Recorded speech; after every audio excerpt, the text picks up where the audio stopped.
You know, Bartlett was originally called Green Bottom back in the middle of the 18th century. Green Bottom. And during the Civil War, it became, we were Union occupied, so it became Union Depot as they were guarding the railroad track, the very important railroad track.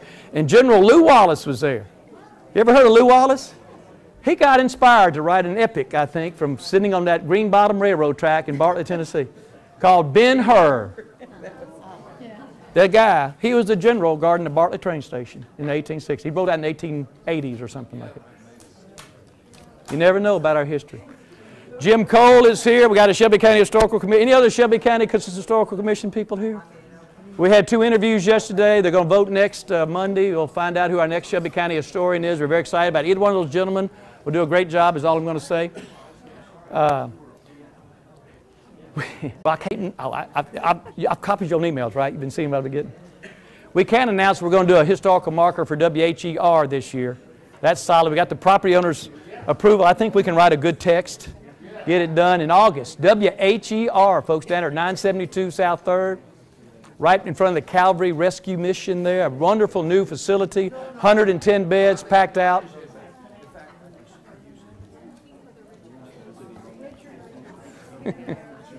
So that's going to be happening in August, along with the Suffrage Memorial downtown. The 10-hour tour. It's going to be a 10-hour tour. You don't have to go the whole way. You can come and go. We did this back in 2015. I had a Saturday off. No riverboats coming in. I had 49 free tours in downtown Memphis. That didn't sound right. So I did 50 free tours in downtown Memphis. So what would you do on October the 10th? On the 10th minute of the 10th hour of the 10th day of the 10th month, you'd take a 10-hour tour, wouldn't you? So we stepped off. We stepped off from Beale Street Landing here, went to Union, Union to AutoZone, over to Beale Street down to South Main. We went up this way, the bluff, to Front Street, all the way across the Mud Island Walk Bridge and back, Court Square, Courthouse, went through the lobby of the Sheraton Hotel, go to the bathroom, get a drink of water. There's no lunch on this tour.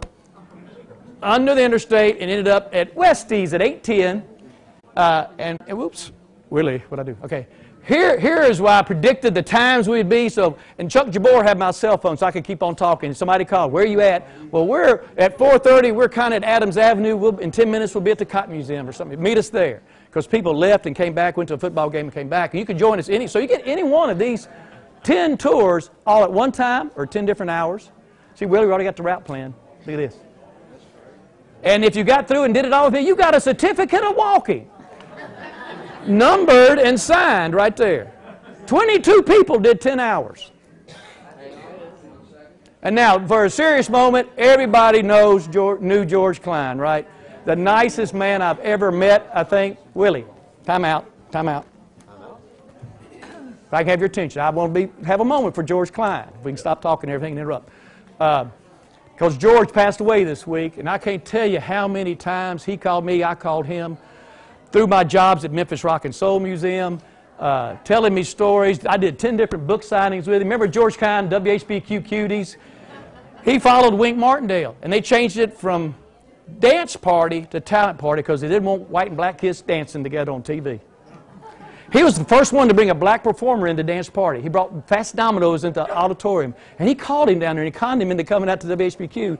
The first black performer to perform on TV in Memphis was Fast Domino that year. He told me that Elvis played for his nose job.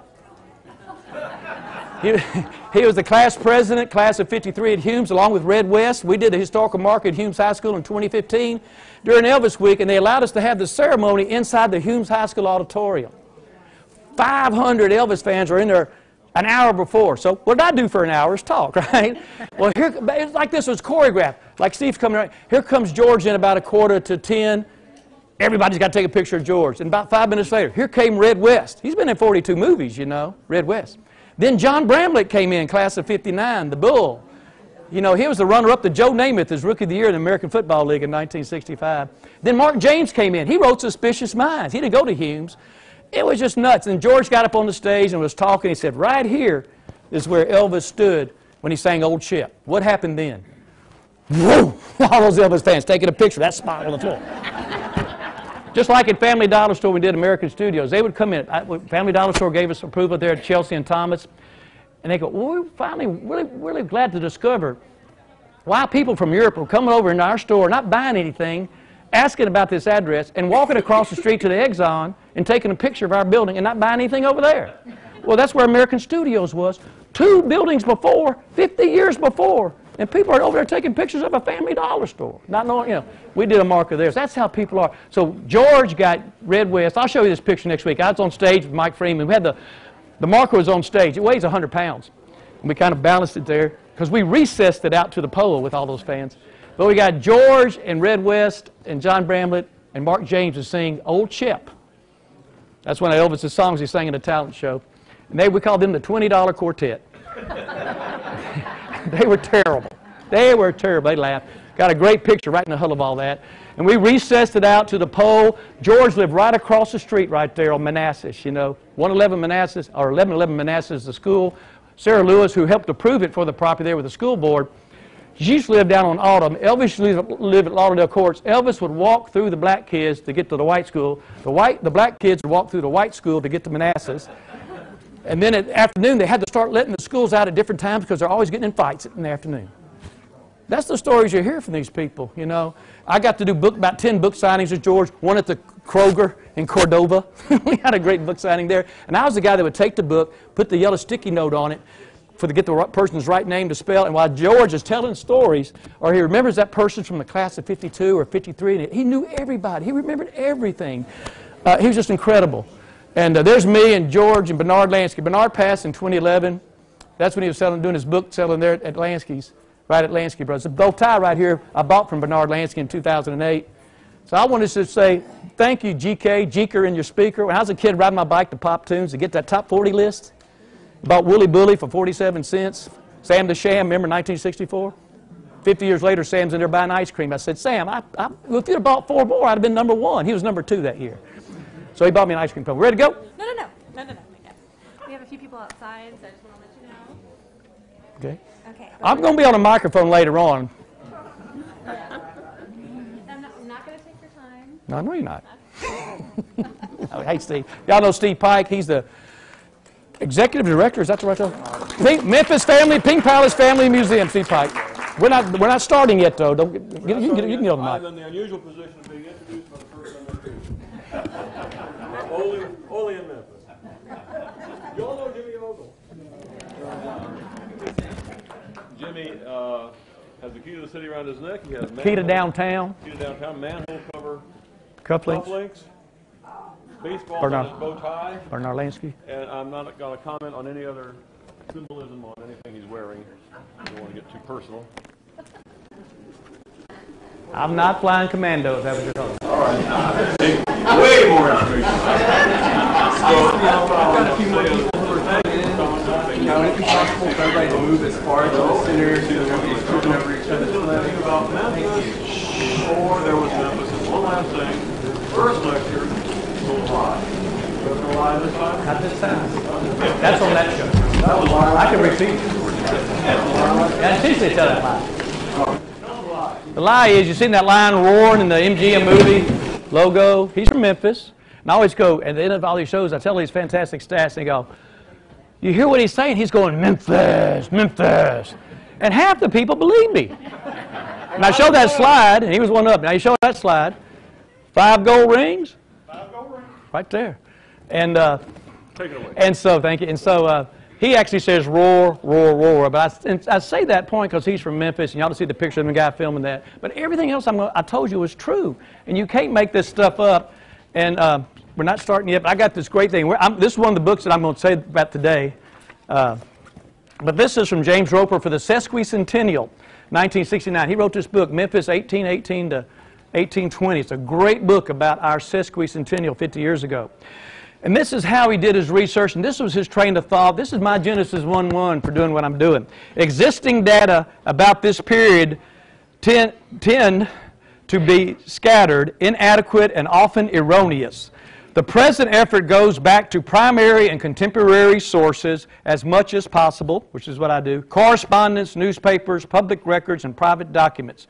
Reminiscence and yarn have been kept at bay except when they must serve, comma, and then are poorly labeled. Only the dullest pedant, is that the way you pronounce that word? P-E-D-A-N-T? Pedant. Only the dullest pedant, like me, would hope to kill a good yarn, and only the naivest researcher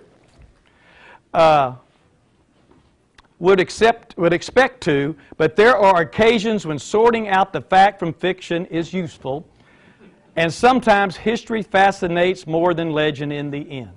And that tells a story about our city. History fascinates more than legend in the end. That's why I'm so excited about doing this. I think that's a great statement to do all this by.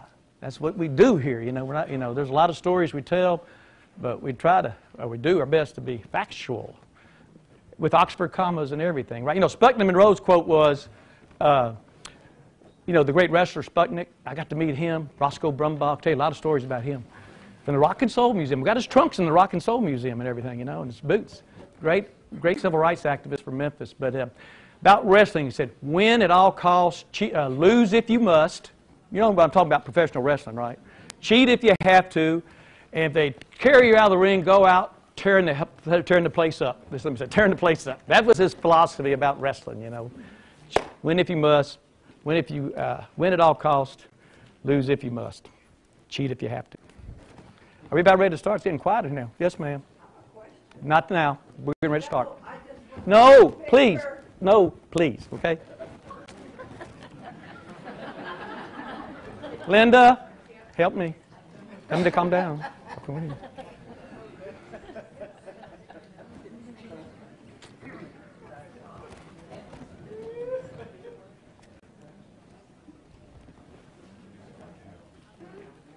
There's our sponsors. We do have another seat here, I think. That's what she said. Okay, there's two.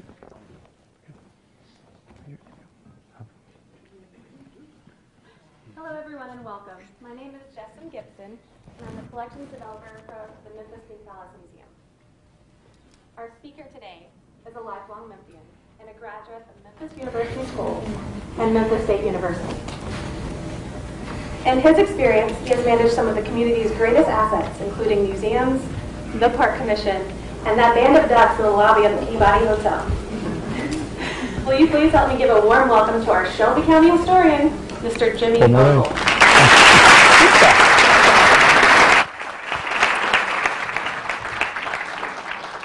Thank you, Jess, and you've been wonderful to work with these last few weeks here. You see here the slide on the screen, our special thanks to our generous sponsor, Vincent Astor, Phyllis Peterson, Erickson Group, University of Memphis Libraries, and Communities in Conversation series at Rhodes College. Our artifact of the day is from the Mississippian era pottery, currently on display in the mansion's Cosset Museum room exhibit. There's our object of the day right there, you know. Last week it was Burton Callicut's paintings. So there's our storytelling, there's our sponsors again, and today we are before there was Memphis. You know, there's a lot of, everybody knows 1819, we're in our 200th year right now, everybody knows about that, but what was here before that time? I was doing a golf tournament up in Middle Tennessee, near Nashville one time, about 10 years ago, and there was Franklin, Tennessee, Traveler's Rest, John Overton's home, one of our co-founders. Well, right up the way was Nashville, the Hermitage, Andrew Jackson. Right up the way was Cragfont, Castilian Springs. I could go see all three homes that are still there from our founders of Memphis. Why not take pictures? The University of Memphis Libraries asked me to come do a program, and so that's what I did it on before there was Memphis, because everybody knows everything else, and that's what this program is built on. So we're going to step back on it.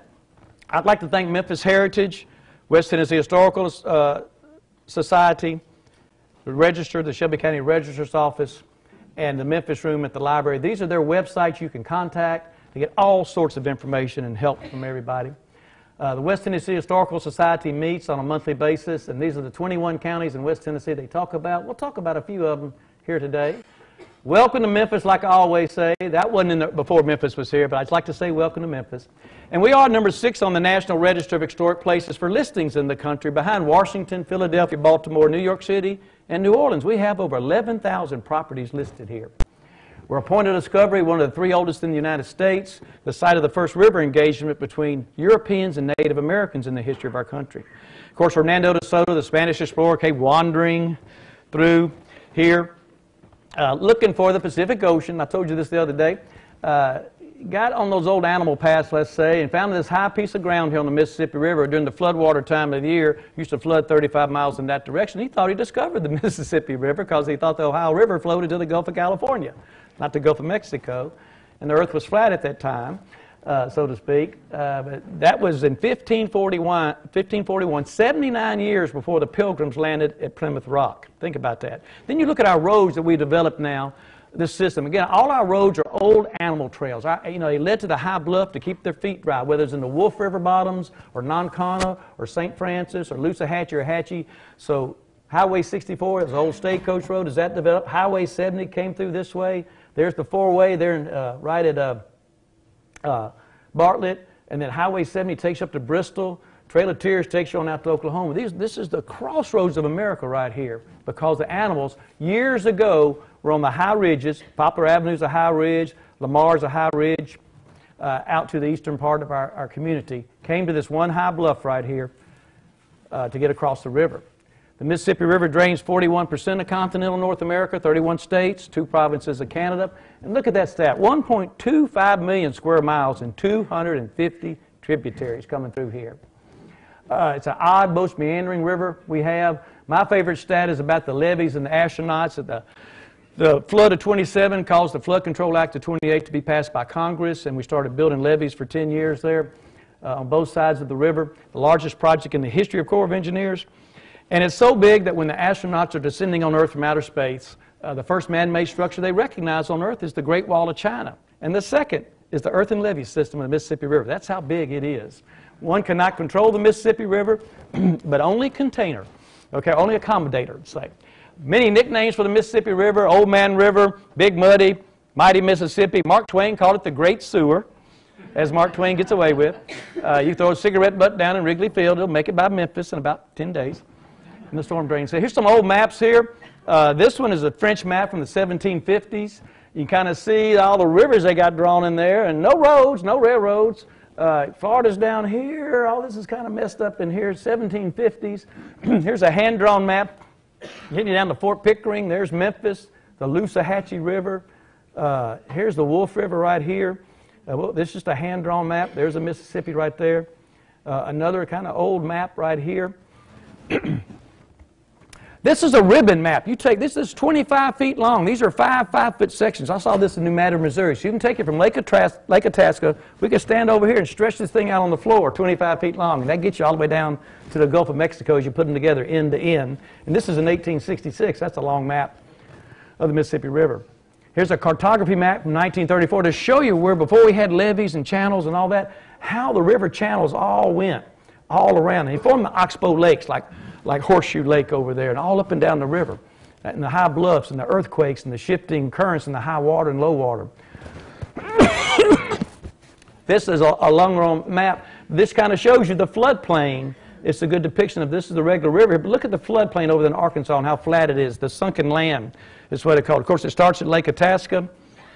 And back 1832, this is after Memphis is founded, somebody found the source of the Mississippi River way up there. Henry Rowe Schoolcraft, who was a Chippewa Indian guy, and he actually had to combine, a Chippewa had to combine a Latin term and a Greek term to get the name Itasca.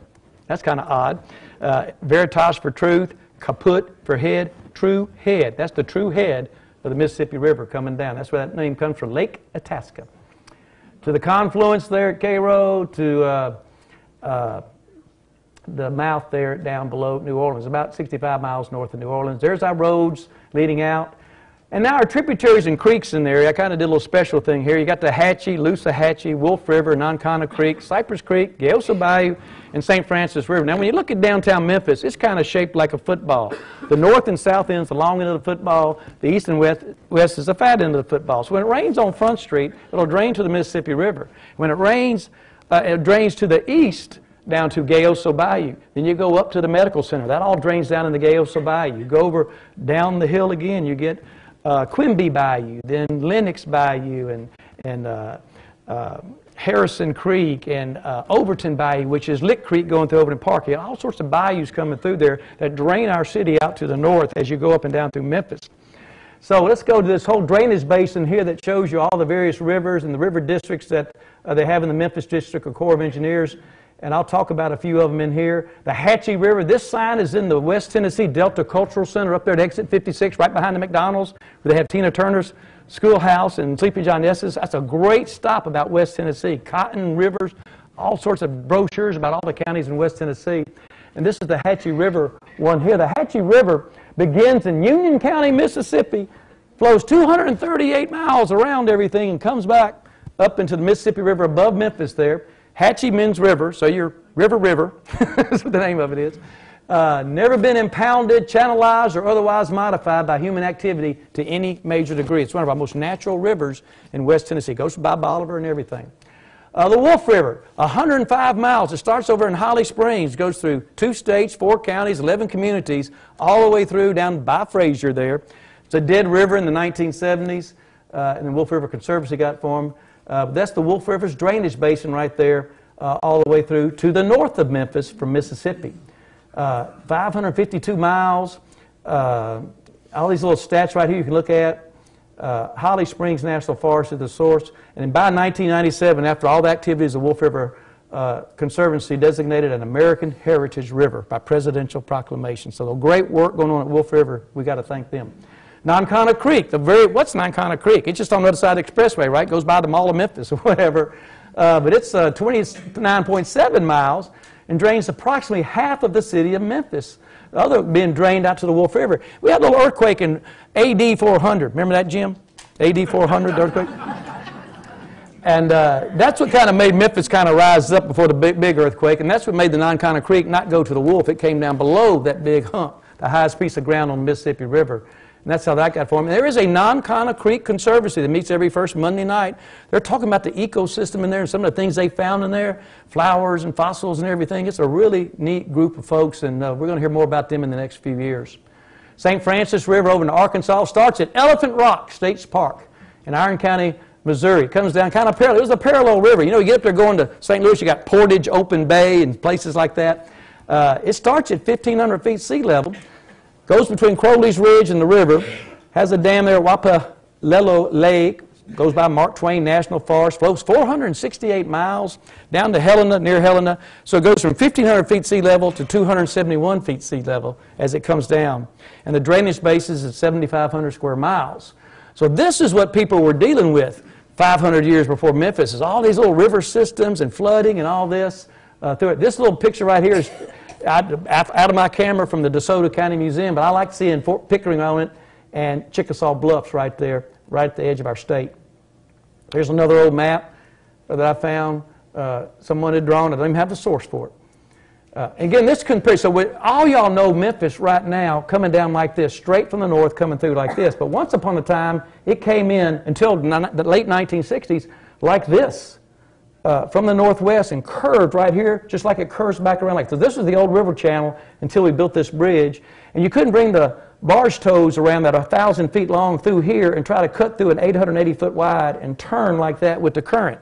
So they took Mud Island here for 4 miles, cut it up, put the western half on the northern half to get above the floodplain. That way the downriver tows come around this way now and get a straight shot through. So our river's been altered significantly in the last 50 years here in Memphis.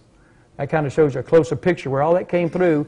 And see, this was the Wolf River that came all the way down to the 1960s. This was a Loosahachie that came to right here. Frazier's bounded by 3 bodies of water: Wolf River, Mississippi River, and Loosahachie River. Buddy McEwen told me that. Frazier, bounded by 3 bodies of water. There's an 1860s map kind of showing you how he's developed. This is a Sherman map. There's a railroad track. And then here's one of the first buildings they have. And I have a friend who just moved from California. Somebody told me I was a historian. He said he wanted to paint a picture. He took that picture and made it look like this. So now he has 10,000 pictures I've seen him of buildings in Memphis that he can paint. Bob McKay studio. Native Americans in this area. Now we're not going to, this is a Cliff Notes version, folks, but 10,000 years ago, prehistoric Indians, first contact, like I said, in the 16th century, came from Alaska, coming down through, wandering down to milder temperatures and not getting away from all the snows, coming further southward. Nomadic hunter-gatherers migrated with the seasons and a movement of the animal herds. That's food source, you know. Chickasaw, Choctaw, Natchez, Tunica, a lot of names. If you go down to Chickasaw Heritage Park, you'll see a statue that represents Native American, Hispanic American, and African American heritage in our community. And there's 19 names of Native American villages on the back of that woman's shawl there, along with some other representations. Everybody's heard of Chucalissa if you lived in Memphis for a long time. Actually discovered in the 1930s on a CCC, Civilian Conservation Corps project. Got stalled out by World War II, came back, and they finished it out. And of course, T.O. Fuller State Park is the first state park east of the Mississippi, named for an African American, a great city leader in the 1900s. Choctaw word meaning house abandoned down there. They were fishers and gardeners. They kind of settled down rather than being nomadic hunter and gatherers. Chickasaw Heritage Park, you would know it as DeSoto Park, right across from the Metal Museum. There's 2 mounds there. There used to be 7 mounds there. They're ceremonial mounds, not burial mounds. There, right across from the Metal Museum. Here's some of the images you'll find. Here's some of the native tribes in the area over the years. Again, we're not going to get up to the Trail of Tears. That's after that. It's 1830s. So early explorers, 1541, Hernando de Soto. 1673, Marquette and Joliet came through. 1682, La Salle, he was the first European to go all the way down the Mississippi River. And then Bienville in 1739 came up for Fort Assumption. In 1795, the Spanish Gayoso came up, and that's Fort San Fernando. Again, there's DeSoto's route, wandering all around. Here's DeSoto first, all struck by the Mississippi River is what it says. Now, if you go here, let's say, well, here's some other, where Native Americans, you'd see the Europeans exchange. Of course, that was not really, I mean, there's a lot of animosity in all this, and a lot of strangeness going on, and disease being carried around. And here's some of the first meetings of them here, in depictions, obviously. Here's a nice rendering here.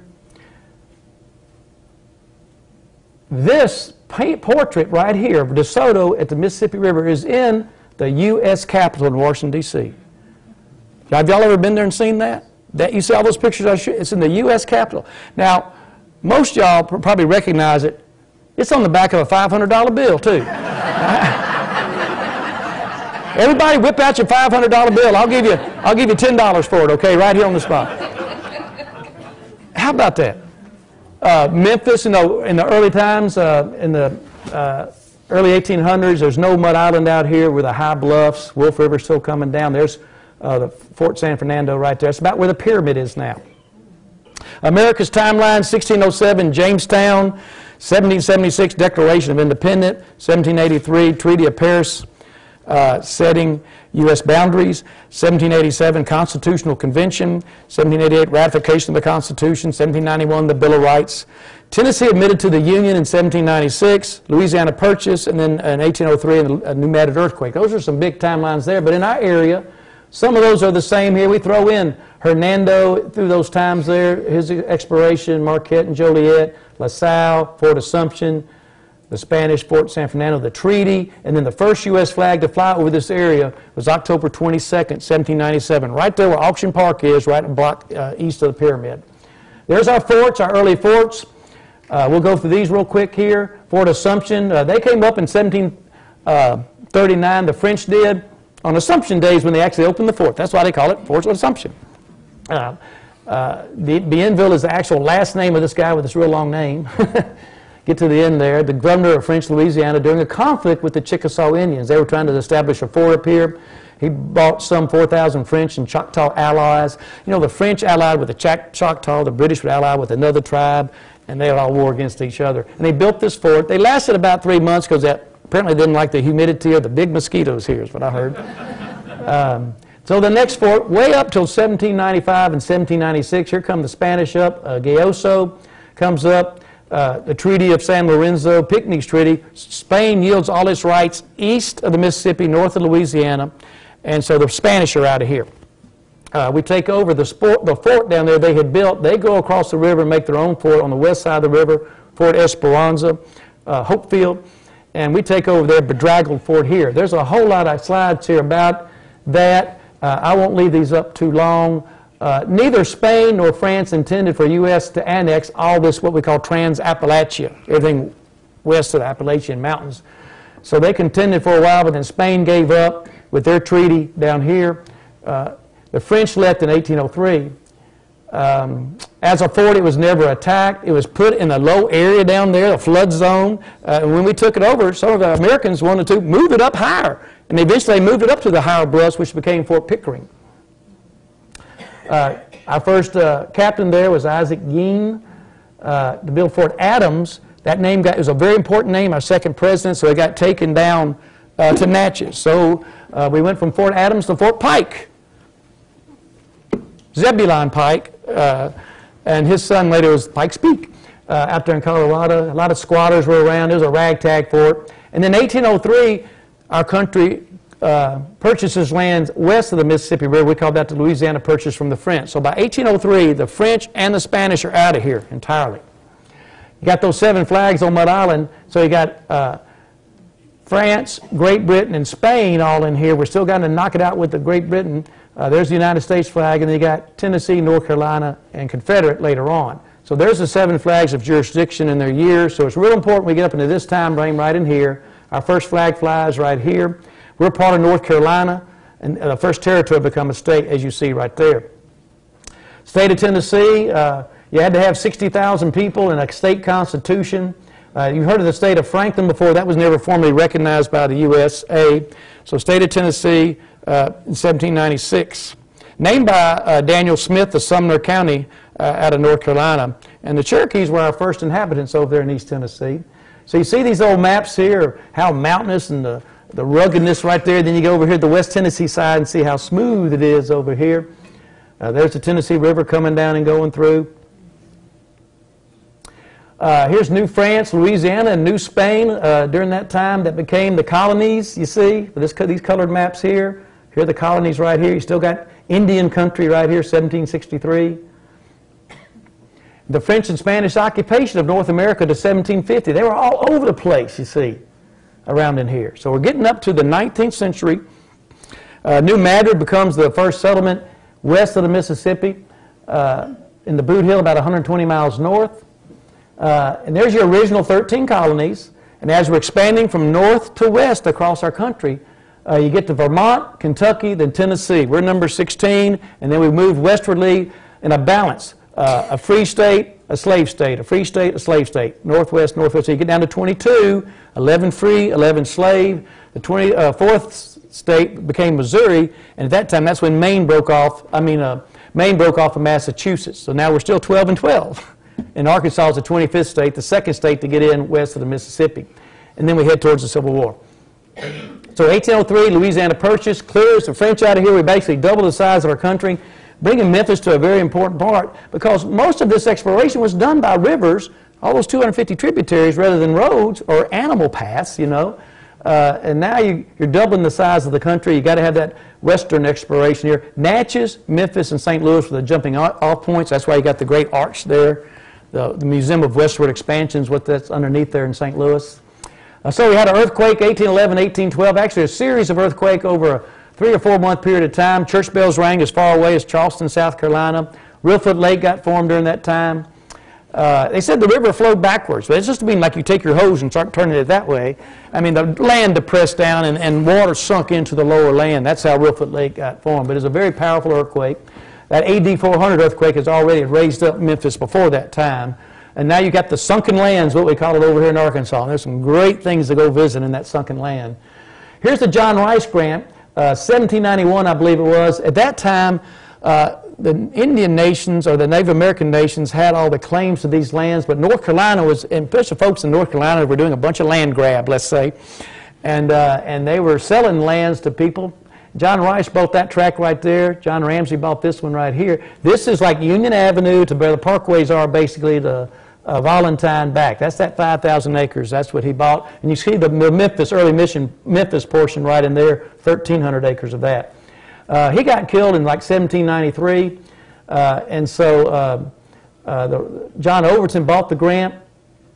This is the first layout of our city. Again, the pyramid would be about right here. St. Jude, there's a Gayoso Bayou. That's Danny Thomas now underground. Union Avenue right here. Wolf River. There's your boundaries. 1,300 acres, 362 lots. Lot 53 is the one that claimed to be where Benjamin Ford got the first lot of whoever back in 1819.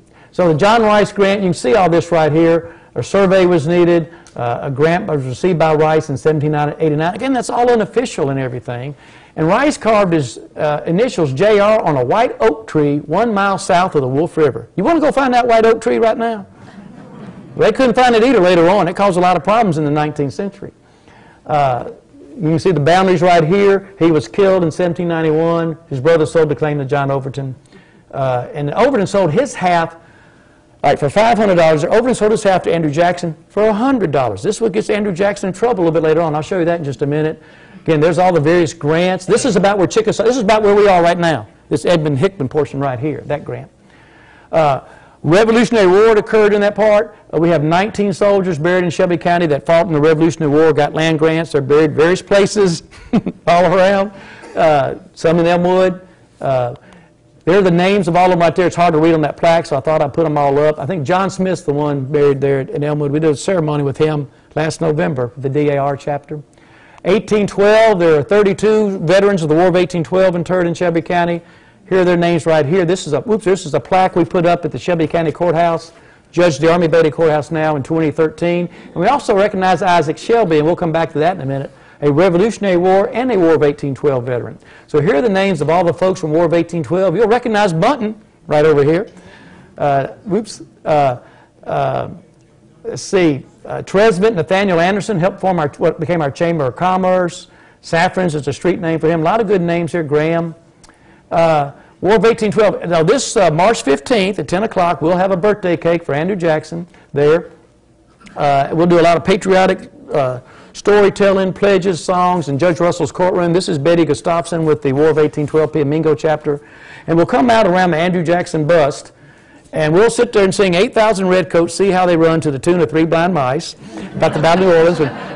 We do it every year in that hallway of the courthouse, all that marble and everything. We're really loud.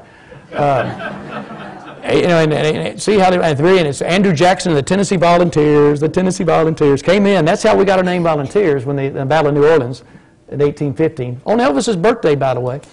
And then we drink Blackberry Fizz, Andrew Jackson's favorite drink. So come join us, 10 o'clock, Friday, March 15th. And at 12 o'clock and 1 o'clock, I'm giving my last 2 courthouse tours that day. It's a great tour because it's a great building.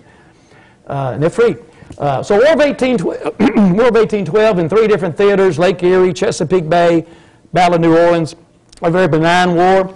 Let's say Canada got its independence. We got what we call a Star-Spangled Banner out of that. We might tell that in the music story. The treaty was signed in December of 1814, but Jackson went on down in January of 1815 and claimed New Orleans. That's what got the British out of here once and for all. That's what I think is the most important war for Memphis, because now America has a right to these lands with no other outside interference. Isaac Shelby was a general in both the Revolutionary War and the War of 1812. Our county's named for Isaac Shelby. And here's some of his roles in the Battle of Kings Mountain. They wanted him to be the he was the 1st and 5th governor of Kentucky, but they wanted him to be the Secretary of War. He didn't want to do that. So he helped to negotiate some of the lands and the deals. Got a Congressional Gold Medal. At the end of the War of 1812, declined that offer to become the Secretary of War. Counties in 9 states have been named for him. In 1818, with Jackson, negotiated the Chickasaw Cession. We'll get to that in a minute. And then Shelby County was named for him, the first county west of the Tennessee River. So here's the Shelby County in 1819. It was also Tipton County and Fayette County. They didn't break off till 1823 and 1824. It was a big square, and the county seat was in Raleigh up here for the first 40 years before it came back to Memphis because of all the development. James Winchester captured in both the Revolutionary War and the War of 1812 at the Battle of River Raisin. There's James Winchester, one of our co-founders too. So those are Revolutionary War and War of 1812 generals. Now, 1818, this red block right here, that's all the lands west of the Tennessee River. That's about 6.8 million acres of land. Andrew Jackson and Isaac Shelby negotiated this. Here's East Tennessee, here's West Tennessee, here's Chickasaw Nation, East Tennessee, Middle Tennessee, West Tennessee now.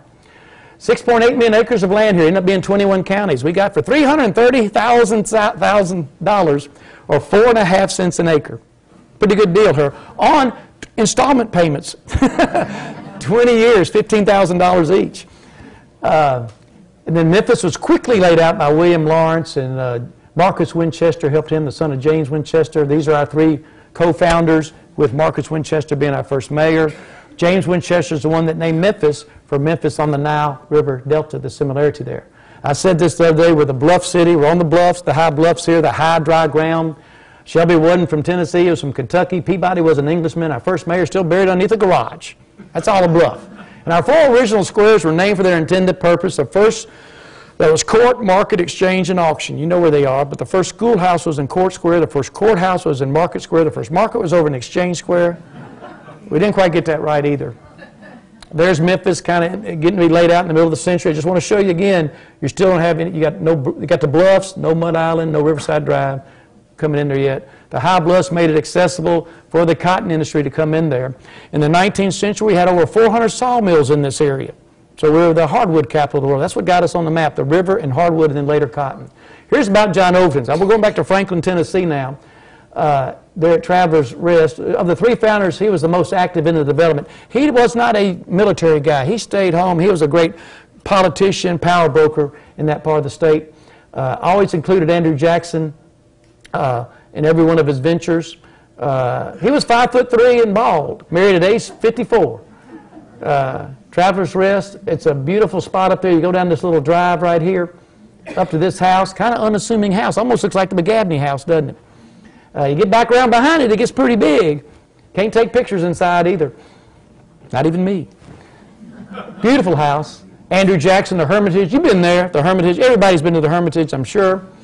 Some of his stats, of course, he lost his wife before he became president. Of course, they'd gotten married before she was divorced or something like that, too. They had to get that straightened out. But he was, you know, moving on, War of 1812 hero, rose to fame, one of the co-founders, became the 7th president, known for the Trail of Tears as well. There's the Hermitage real quick, beautiful house, beautiful grounds and gardens. He's buried there as General Andrew Jackson, not President Andrew Jackson. The bust there in the courthouse, the cast on him in 1835 in the White House, is the oldest known bust cast on a sitting president in the history of our country. You'll get to see that. You'll get to touch it on the tour. There it is. The first 4-cent postage stamp was designed after that by a man who has a street name for him right over here. July DeLoach. So it's a beautiful bust there. Well, we'll get on from that. James Winchester and Marcus Winchester, father and son. Born in Maryland. His is Craig Farm up there northeast of Nashville. He had 10 children. The last at age 70. Sorry, age 70. You go. He was captured by the British, appointed by President to survey the southern boundary of the line of state of Tennessee, and that comes a problem later on. Gave Memphis his name, by the way, too, and Craig Farm because he was on a tall piece of land there. And in 1825, he got out of the deal. This speculation is worse than steamboat building. He didn't like being in the real estate business. The first 6 years, it was real slow, as you'll see. There's Craig Font, beautiful house, beautiful grounds, a lot of furniture there. There's his family tree. And there are the epaulets. I touched those epaulets from the Revolutionary War with my fingernail. I was bad. He let me do it. You get a one-on-one tour there. It's great. Marcus Winchester, again, is our first mayor. He married a woman of color. He got kind of ostracized for that, became the postmaster. Isaac Rawlings, our second mayor, only kept his woman of color and didn't get in trouble for marrying her 200 years ago. I guess we'll talk about that in our bicentennial, won't we? Operated a ferry service, was promoted to postmaster. That was a big deal. And John McLemore later on was our fourth founder of Memphis, kind of, sort of. Later on binds up some of those claims. He's actually buried in Memphis. So let's get on through John McLemore. We're going to run out of time. Some of the early explorers: Davy Crockett, Andrew Jackson, Zachary Taylor, John James Audubon, Meriwether Lewis, Zebulon Pike. Later on, those other guys. Some of the early names: Benjamin Foy, Isaac Rawlings, Samuel Brown. Foy was a Dutchman here. Rawlings, our second mayor at Trading Post. Samuel Brown was our first sheriff. The Carrs ran our first hotel. Patty Mars, our first bartender. You know. So the rice grant, real quickly. There's the 5,000 acres. He got it for 10 cents an acre. Jackson purchased his bit for 4 cents an acre. That's a pretty good deal for Jackson, wasn't it? He later sold that for 50 cents an acre, half of it. Woo, he's a good landman, isn't he? Then he later sold the rest of it for 80 cents an acre. He was really profiting, wasn't he? And land, finally swapped out for land that's Jackson, Tennessee, and all that. So that's the whole combination of how all that got done as Winchester and Overton got out of the deal. Our streets in that area named by Andrew Jackson, south of Poplar, is the first 5 presidents: Washington, Adams, Jefferson, Madison, Monroe. You sprinkle in the 4 markets or parks: Court, Market, Exchange, and Auction. And then north of Poplar is the 3 founders: Winchester, Jackson, and Overton. There's the map right there. Let's get on. Oh, well, there's another map by Perry Magnus, too, in her book, a children's book. We can talk about this to children sometimes, you know. The 1820 census, here's some of the names. You might recognize some of the people in the census. Some of y'all might be here. They're in alphabetical order for quick assessment. 364 citizens. And then Randolph on our second bluff, kind of a rival at the time, because you're coming down river, you find a white settlement, you're going to stop. You don't know where the next one is. So Randolph is 40 miles north of us. Why not stop there before coming down to Memphis? It was in competition with us, 40 miles north. Stagecoach, but Overton pointed everything to his development, to the southwest corner. No stagecoach going to Randolph, no postal route, no railroad, no military road. You see what I mean? It all came here, and that's how Memphis outgrew Randolph. And their population went from 54 to 1,000 there by 1830. Randolph United Methodist Church. You can still go up there. This is what it looks like now. That's what Memphis would look like if Memphis buildings weren't here. This is what, that would be Mud Island right there. It's beautiful up there. There's an old A-frame house you can go into. And of course, this is where LaSalle came down and stayed, because they lost Pierre Prudhomme for 9 days. So he got a fort named for him for being lost. And that's like the first European settlement west of the Mississippi because of that mistake. So there's the first bluff right before it, 20 miles north, up where Fort Pillow is, 20 miles north. And this is the modern-day Fort Pillow State Park, and this slide right here that's been developed all in this area right here. The third bluff, Meeman Shelby Forest State Park. You got it? First is Fort Pillow, second is Randolph, third is Meeman Shelby Forest State Park, and what a great development. That's our largest state park in the state of Tennessee, over 13,000 acres, bottomland hardwood forest, 20 minutes from downtown. The best place to go in the fall, and you got to stop by Shelby Forest General Store. It's been there since 1934. Just beautiful lanes, all these pictures right here. Just canopied lanes, the lake, the river, the trails. State of Tennessee is going to start putting some money. We've been meeting the last couple of months with TDAC on that. And then what we're doing right now, 2 years ago, our Shelby County Historical Commission was able to form a nonprofit group separate from government and everything called the Rural Heritage Trust of West Tennessee. And we're going to start kicking it off here in 2019, some of our activities in community conversation and connections. It's basically this area from, say, Randolph and Shelby Forest all the way around to Collierville. We're going to get real serious about this. This is a Susan Jones map right here, by the way, a gorgeous map. And we're going to, all these dots you see in here are communities, general stores, country stores, churches, cemeteries, old trails, farms, barns, silos, all this stuff. And we're going to be logging all this and then connecting the dots for people to have driving trails and things like that to visit these great areas in our county. Look at this map, tells you, look at the roads, look at all the white space and all this, look at all the streets in here and all the density here. And then you get over to the delta, and you know, that's flat floodplain right there. So you can see what we're trying to do is not let this encroachment go too far and enjoy the other part of Shelby County. So that kind of gets us to that point. Normally I end right here, but I'm going to do some suggested books on this topic. You know, I did the suggested books last time about general history of Memphis. This is more specific to the time we're in right now. Historic Shelby County, I mentioned that. Let's see. The early families of the Memphis and Shelby County area by Paul Matthews. That's a great one from Descendants of Early Settlers. Historic, an illustrated history of the people and towns. Let's see right here. Let's go right to here. Illustrated history of the people and towns of northeast Shelby County and south central Tipton County. That's a long title. It's a 5.5-pound book by Hare, Historic Archives of Rosemark and Environ. What a great group of people we have there. And this beautiful book right here, Tennessee Society, Daughters of the American Revolution. It's only on sale at rare times of the year. And here's the information on that. Legacies of our great-grandmothers and early Tennessee women. And here's the information there on how to get, if you want to take a picture of that, or you can just email me and we'll get it to you. And there's that book there. There's Hare, there's Judge McCullough and all the fine folks that put that together. That's a really good historical community there. Early Rivals of Shelby County. Ed Williams' book right here. It's a good little book. There's his last speech. And there I am. I know we're at the very end here. And something I worked on today. Here's the 20 communities. 200 years now. Making Memphis, 200 years of community. Our community opening day here at Pink Palace will be Sunday, March 3rd. It's a free day, and the exhibit's going to be here for all up through the fall, I believe, Steve. But Sunday, March 3rd is the free day. The 51st state called Delta. Everybody hates us over there in Middle Tennessee and West Tennessee, so we're not anything like them at all. They're hillbillies and all that. We're Delta, we're farmers, we're agricultural. So what I'd say is we need to secede. So we'll take... This is the best idea. Everything west of the Tennessee River, we'll take in the Boot Hill, take eastern Arkansas, Crowley's Ridge, down to Ole Miss. We'll get Ole Miss and the casinos. We'll become Delta. And there's that whole area, you see. And see, there we are right there. There we are right there. We'll take that whole area. We'll call ourselves Delta. Boom. 51st state, 51 stars on the flag, 989898. It works, you see. Got it all worked out.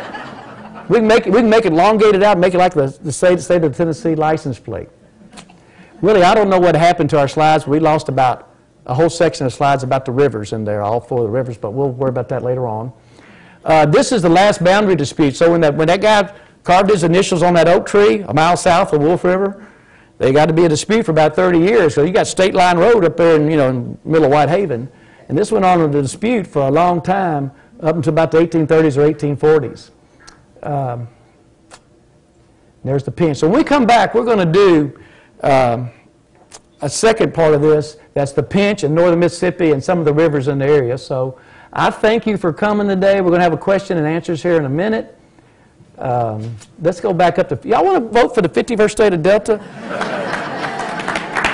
I mean, right now, think about it. We're caught between 3 states. Between Mississippi, we're shared 3 ways. All the people coming in with getting jobs, and $30 million a year go down to the casinos every year. We don't get a dime for that. It's just be the right thing to do. Just make all this one big area here. We're right in the center of it, right on the very end of it, being blocked out by 2 other states. It's the opening day. Thank our sponsors again: Erickson Group, Vincent Astor, Phyllis Peterson, University of Memphis Libraries, and Communities in Conversation series at Rhodes College. Question and answers. Yes, ma'am. Okay, book list. Let's leave the book list up here. Oh, and Sunday, February 24th, the first in a series at Mallory Neely House. I'll be there. It's $10. 35 people can come. 4 o'clock for this show there at the Mallory Neely House. They're going to be doing this every month. And let's see, back to the book list is right there. Back to the book list. I'll leave that up. You can take pictures or call me. The Founding of Memphis by James Roper. This is the 1818 through 1820s. It's a great book. Pastimes by Perry Magnus. Questions? How many questions do you want to take, Jim? Till everybody goes home. Last time we only took 546 questions. Question? Willie, I don't know what happened, but okay. Oh, yes, question. Jimmy, when was Fort Pickering established? Well, right after about 1803, in that time period right there, 1802, they moved up to the higher elevation then and took the name Fort Pickering, and then it later was used that name was kept for the development by John McNamara, tried to get the railroad to come in there in the middle of the century, then Civil War fort that the Confederates had built and the Union took over and expanded it almost all the way to Vance Avenue. Okay, the question was, when was Fort Pickering established? And Pickering, I believe, was a Secretary of State for Thomas Jefferson or something like that. It's been one of those weird combinations of things like that for that. Yes, sir. Great job. Oh, thank you. William Gotton, descendants of early settlers of Shelby County and adjoining counties, right? That's a long name. We've got a lot of good bus rides. Yes, sir. Go ahead. Thank you. There's always been litigation of the southern part of the line of the state of Tennessee and the northern line of the Mississippi. What is the current status of the determination of the line between Tennessee and Mississippi? It was established 150 years ago, 160 years ago. There's no current. It is what it is now. That's done. I thought that there was a... You think there's an ongoing lawsuit still? Is that what you're saying? I kind of thought that there was. Okay. Because it was the state line road was... All right there. That's what we're talking about, folks. Like in Whitehaven, all the way up to Collierville. Like that lands, it goes down to the state line. It's about 2 or 3 miles. The full length was because of that initial on the tree type of thing. They misdid it, and then went up to 1830s and 1840s. That's what he's talking about. I thought they resolved it by the 1840s or 1850s. I don't know of any current litigation. I know they're suing this, Mississippi suing us for stealing water, underneath there in the artesian wells. That's going on. But and that's why you have like confusion about State Line Road, because State Line Road was actually popular for a while, called State Line Road back in the early maps. So there was confusion for a long time, but I don't know of anything now. This is Pinch stuff here. I think I have some Mississippi stuff here. Let's see. Another question. I'll get to this while I'm flicking all this.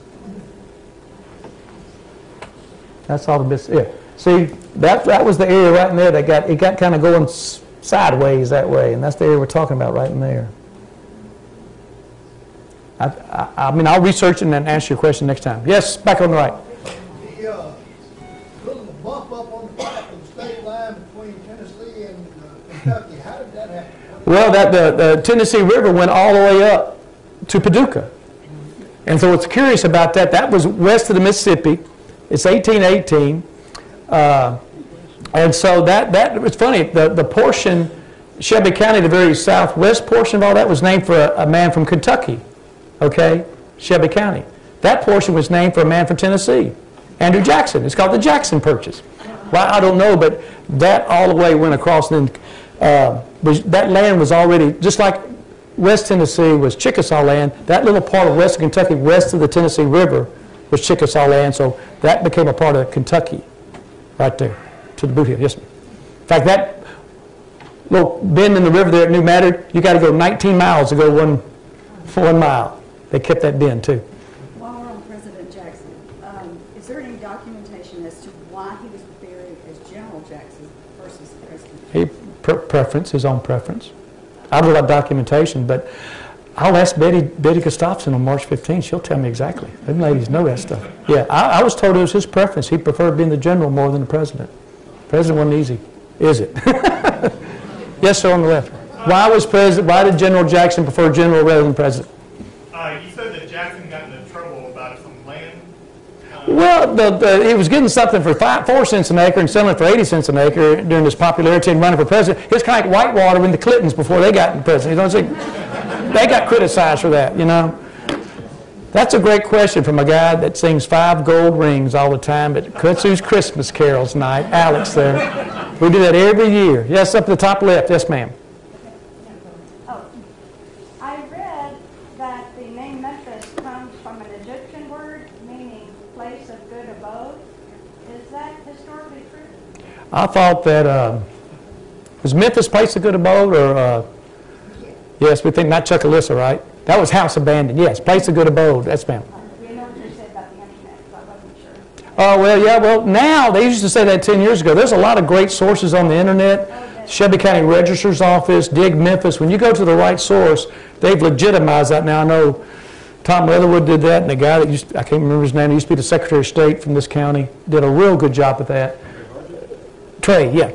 Trey Hargett did a good job of their sources and legitimizing it, because you can get anything wild on the internet, but when you go to the right sources, you can find good, solid material. Yes? Anybody? Other questions? Yes, ma'am. Be your neighbor for years and years. So I know you know the answer to this.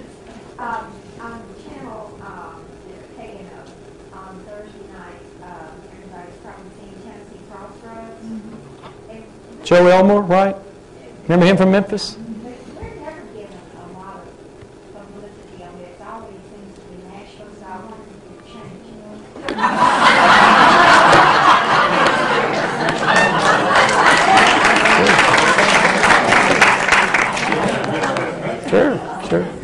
Well, yeah, they originate out of Middle Tennessee, I think out of Nashville, and it's probably easier to drive around up there and do sources. They come down here every once in a while, yes. As with many things in the state of Tennessee, we're out of balance as a state. We're not really balanced all the way across, and there's some other statistics that can bear to mind on things like that. There's some reason why we're that way. I don't know why. It's not WKNO. It's whatever, the Tennessee PBS station or anything like a. Bless WKNO's heart. They do a lot for this community with their community programming, and they take what they can get. They'll support that program. And yeah, you're right. We got to do something to lobby them or make sure we get our word to them. I'll make sure the next Shelby County historian, whoever that may be, and I'll help him from that end. And I'll be up there closer. I can meet that way, but he can come up or she can come up, and we'll see if we can get more coverage on KNO, because certainly KNO would do it. They would support it for sure. If they had a thing to do about me about Buckmaster, now come on. Any more questions here? Hey, thank you. Thank you.